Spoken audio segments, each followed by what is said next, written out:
ప్రాపర్‌గా what is what అనేది ఒక క్లారిటీ రావడానికి ఎన్ని ఇయర్స్ పట్టింది సార్ మీకు? నాకు ప్రాపర్గా అంటే ఫస్ట్ థింగ్ ఫోటోగ్రఫీ, దాని గురించి చెప్పుకుంటే హ్మ్. 10 to 12 ఇయర్స్ అమ్మా. 10-12 ఇయర్స్ 12 ఇయర్స్ హ్మ్. ఓవరాల్గా photography. What is the photography, what is the lens, అసలు ఈ లెన్స్ ఎందుకు వాడతారు, ఈ టైప్ ఆఫ్ లైటింగ్ కంటెంట్ ఎందుకు వాడుతారు, ఈ లైట్ ఎందుకు వాడుతున్నారు, ఆ లైట్ ఎందుకు వాడుతున్నారు, మూడు క్యారీ చేయడానికి హ్మ్. నేను తెలుసుకుని వచ్చేటప్పటికి 10 to 12 ఇయర్స్ పట్టింది. ఓకే. సో, యాజ్ ఏ డీఓపీగా మీరు ఫస్ట్ చేసిన movie? Actually as a not a DOP, cameraman. Okay. As a కెమెరామెన్‌గా. హ్మ్.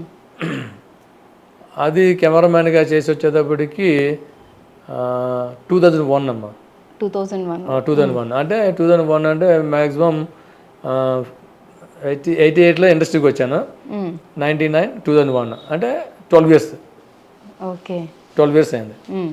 అప్పుడు నాకు వచ్చిన లైఫ్ ఏంటంటే ఈటీవీలో సీరియల్ వచ్చింది కెమెరామ్యాన్గా, హ్మ్. ఆఫర్ వచ్చింది. స్టార్టింగ్ సీరియల్స్‌లో. స్టార్టింగ్ సీరియల్ చేశాను. హ్మ్.